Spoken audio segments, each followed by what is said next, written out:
Yo, yo, yo, it's your boy Bobby Frost, and Bobby Frost Media presents Transparency.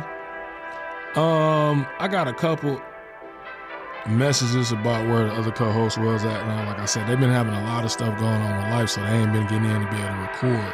So, for those that's wondering, I don't know, y'all give me some feedback, because I'm thinking, like, should I keep it going under Transparency, or should I rename it, because I've been doing it, solo. So, y'all get back with me and let me know how y'all feel about that. Like, would y'all want me to keep it as Transparency? Would y'all want me to rename it, because we gonna have the beautiful ladies on at the time. So how y'all been doing? We getting closer to Thanksgiving. I'm closer to the end of the year. I hawk out. It's getting colder. You know how that go. I ain't been doing too much anything really, but just really sitting back, getting my son ready for sports. He's trying out for basketball, so he getting into that. And that's all I've been on. I want to dive straight into it. I want to know how y'all feel about genetically engineering things in the world. Meaning, if I got to like really go into it, be genetic engineering. Like, I want to know how y'all feel about that. You know, I've been researching it for a while. I've been on it for a while because I just see how technology is advancing so quick. And give y'all a quick overview of genetic engineering. Genetic engineering, also known as genetic modification, involves the direct manipulation of an organism's DNA to alter its characteristics. This can include adding, removing, or modifying genes to achieve a desired trait. So it's crazy with that. Quick thing, the concept of genetic engineering dates back to the discovery of the structure of DNA in the 1950s. A key milestone includes the development of recombinant DNA technology in 1970s, which enabled scientists to combine DNA from different organisms. The first genetically modified organism, GMO, was created in 1973, and then since then, genetic engineering has advanced significantly, leading to breakthroughs in medicine, horticulture, and biotechnology. And that's crazy talking about that, which is wild to me. Like, that's why I wanted to talk about it. That's a crazy things going on. So, like, give you some more little milestones when it comes to GMOs. In 1974, Rudolf Janicki, I can't say the name, and Patricia Mintz created the first GMO animal by introducing foreign DNA into a mouse embryos. First GMO plant was created in 1983. The first GMO food was a tomato, and it was sold in 1994. Like, this is crazy, you know what I'm saying, when you really think about this. They also did GMO, they had an animal approved for use, what is called aqua advantage salmon. And 2015, it was approved for food use. So, and I go back and I really just think about how that that's affecting human beings and how it's going to affect us in the future. In 1973, biochemists Herbert Boyer and Stanley Cohen developed genetic engineering by inserting DNA from one bacteria into another. And that's where it really kicked off at. And then in 1982, the FDA approved the first consumer GMO product developed through genetic engineering, human insulin to treat diabetes. So it's a lot of positive that's come with that, for sure. It's a lot of positive that's come with that. But then you got to go down where, again, this is, I think, the biggest thing with humans as a whole when it developed from the beginning of time. We talking about back in Mesopotamia, we talking about Mesopotamia, we talking about back in Babylonian times. It always go back to like the advancement in technology, and with that comes your moral compass and your moral code, how you feel about things. So I'm gonna give a quick case study real quick about something that had happened and see how y'all feel about it, listening to it. So And don't get me, I mean, sometimes I butcher names. I ain't one of the ones that's gonna get on here and try to edit that. I think that's part of the show. I butcher names, like it's what it is. I don't know if you ever watched that one episode on Key and Peele when he was A-Rod, and you know what I'm saying, he was making a light joke about how white teachers butcher black kids' names, so he was being a black teacher butchering white names. It's a funny segment. Go check it. I mean, segment in the episode. Go check it out. But anyways, back to the topic. In the case study, we're gonna look at gene babies. You know, another name for it is designer babies. So, John Koo, in 2018, Chinese scientists announced the birth of the first gene-edited babies, claiming to have used CRISPR, which is an acronym, but it's CRISPR, to alter the DNA to make them resistant to HIV.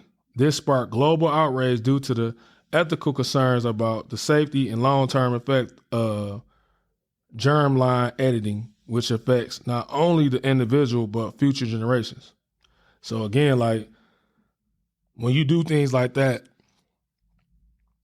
it got effects on society and also, you know, the rest of them kids, because you have your recessive and hereditary genes that you get, which is wild, you know, which is crazy. You know, that's 2018. In my mind, when I hear stuff like this and I research, I would think about when it come public, how long was it being done behind the scenes when it come public? And I ain't a conspiracy theorist, but I do, like, you know, check stuff out. You know, I tell everybody to be aware of things. You know what I'm saying? And, you know, we're going to go with the unintended consequences of things too. Genetic modification can have an off-target effect. For example, in horticulture, GMOs might spread modified genes to wild population, potentially disrupting the ecosystem. So when you start doing that, certain organisms, like I say, this guy got things set up the way he wanted them to run. Once you start interfering with stuff like that and introducing foreign species or invasive species, you change the whole ecosystem in that area. So you have them type of situation going on a lot. And that's why I say, like, with the seed banks, a lot of them with the GMOs, making them more resistant to like certain pests. But by doing that, you have side effects too, which might in turn knock down a whole nother organism in that area that feed off them pests. You know what I'm saying? It's a big chain reaction, domino effect that you won't see from the jump, but you'll start seeing it years and decades down the line. You know what I'm saying? That's the thing that I think a lot of them be short-sighted with. And with the designer babies, which is crazy, like I read a story and researched it. So with designer baby, again, you modifying genes, you know, through the DNA. So that's at a point where you can sit up and say you don't want your kid to have regular dark brown eyes. You want your kids to have light green eyes. You want your kid, maybe you are 5'2" as a woman and your mate, husband, or baby daddy is 5'6". You want a kid to be over 6 feet. Well, you take that gene out or put the gene in to make the kid taller. Say if you're white, you want your kid to have blue eyes and blonde hair and to be 6'1". Well, you can put that in the DNA. And then when I read it, I seen it was talking about, you know, short people. They don't like to be called midget no more. So they felt attacked because how many people really gonna want their kids to be like that? So if you are a short person, how do you feel about if you're glad to be that and proud to be that? Now, how many of them gonna be around? Because how many people gonna want their kids to be like that? Dwarfism. Who's gonna want dwarfism as for their kid? I'm just thinking about it when I researched and watched a news article about it and I researched it. Most people not. So when you start talking about designer babies, you're taking away things that could be helpful and things, and then you're going down a slippery slope. You can take things like diabetes away. If you have a long line running, let's say lupus or leukemia or ovarian cancer, breast cancer, things of that nature, you can take that out. But with all that type of things like that, I think that'd be great. But like I say, start going. You might look up and 200 years, you got nothing but everybody 6'1" and up or 6'6" and up. You get what I'm saying? Like, it's a slippery slope. You can make the kid face how you want to make. You know, it's crazy when you're doing that, you know, genetically engineering. And I felt where the short people was feeling that's attack, you gonna take them out the world, you know? Similar to like how polio was gone once you put the vaccination in, but back in the 20s, 30s, and the 10s, polio was big. It was wiping people out. You know, polio was huge. And then, you know, they got vaccinations for it, and voila, you don't hear about polio no more. It's gone. So if you treat dwarfism as a disease or a sickness, then if you're doing genetic modification, genetic engineering, you can wipe them out. After so many generations go past, you wipe them out. The trait won't be there no more. That gene won't be there. You know, you can wipe it out. Which to me is crazy. You know, that's just wow. And it's a concern all the way around. Just to me, it's just crazy. That's just crazy all the way around. Like designer babies, not just. And the reason why I use designer babies for I was just thinking about how I go because I watch and you hear me talk about it a lot, and I don't think I have a problem with it. Do what you want to do, ladies, with your bodies. I'm not against it. I swear I'm not. I just against it when you're from societal pressure. You making that decision, and it's not about you. So I seen what happened with big butts and small waists now. Every race doing it. It's not one race not doing it. Every race doing it. And it's almost to the point where it's not cool to be not robust or voluptuous. You know, everybody's not built or made to be like that. And I want to really see what's going to be the side effects of all these BBLs and enhancements down the line. How that's going to look when you're in your 60s, your 70s, your 40s, even 40s. When, you know, when you get it, how it's going to look 10, 15, 20 years, 30 years down the line. What's going to be the side effects? Because we ain't really got to see that yet. You know, it ain't been around long enough. So I want to see what the side effects of that is, health-wise, how that's going to determine what's going to be the side effects. And that's why I'm with it, because I just watched how that just swept over the world. You know, watching that, it's crazy how that is now vindication. And, you know, that makes it you certain area in a societal status if you got a fat ass and a small waist. Veneers, which is crazy. I would like to know how that looks in 30 years, 20 years when you're getting veneers. How do that do with your mouth health or your health overall? You know what I'm saying? Like, so that's why I can see if I don't watch the world go through that, I can just imagine if designer babies become available. Because that's the big thing too, when you're talking about all this stuff right now, it's so far away from being the public norm, because when it becomes the public norm is when it becomes affordable. So when you can go to your doctor and use your work benefits or Medicaid or anything like that and start going into designer babies, genetic engineering and modifications, that's when you see the effect. You know, I'm pretty sure some places in the world right now that you can go backdoor and do things like that, but it's going to cost a whole bunch of money.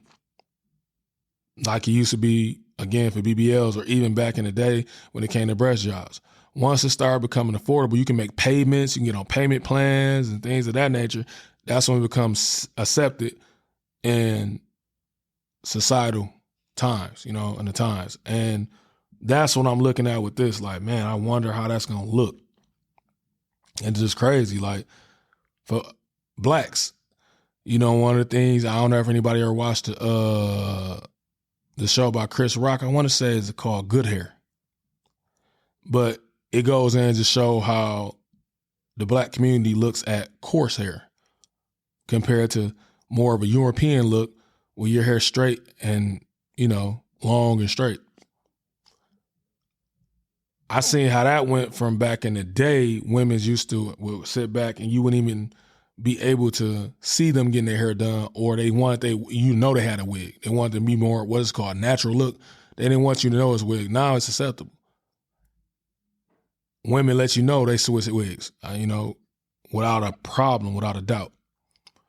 And I'm thinking to myself, and I'm looking at it, I'm like, man, I talked about this in the episode before. It's just societal pressures. Now I think like what black people do if it became more accessible, where you can do genetic engineering. Would it be AKA nappy hair, coarse hair? How many would have that? You start talking about skin color, the black versus, or not black, but dark versus light. How many would want their kids to come out dark-skinned instead of coming out light-skinned? All that. I mean, it goes deep, on the men's side of things.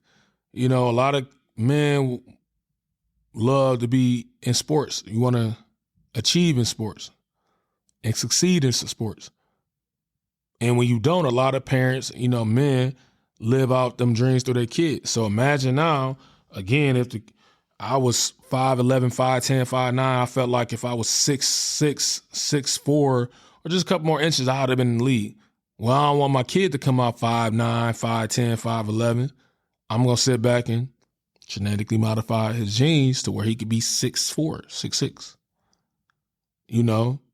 It's crazy. Like, it's been out for a while that you can sit back. Again, it's not affordable yet, but you've been able to go in there and modify what sex you want your kid to come out with. That's been around for a minute too. It's not affordable to the point where it's a societal norm yet, but it's getting there. So I just sit back and think, like, when I look at the stuff that's already been pushed, I just imagine how far an average human would go with things like that because societal pressures. So for blacks, I want my kid to have nice hair or curly hair or more European style hair. That's crazy.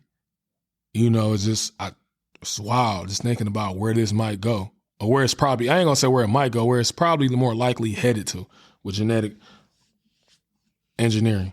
I can see it. So with a lot of y'all, I would like to know, hit me up. I would like to know a lot of y'all what your personal philosophy on this, because it's going to be crazy. And I think about stuff like that all the time. That's the stuff I research, you know what I'm saying? I heard my kids or my girl like, what you doing on the phone? I be researching stuff like this, just looking at, because I get lost in it because, I'll just be thinking about the future. Probably because I got raised by my grandparents and my great auntie just passed, and I got to talk to my great uncles that I used to get to see him all the time. My granddad was living. They don't come down no more because he's not here, and they, so I just listen to how the world was back when they was growing up in the 30s, 40s, and 50s, and 60s, and 70s, and I'm like, man, like, dang, it's so much different.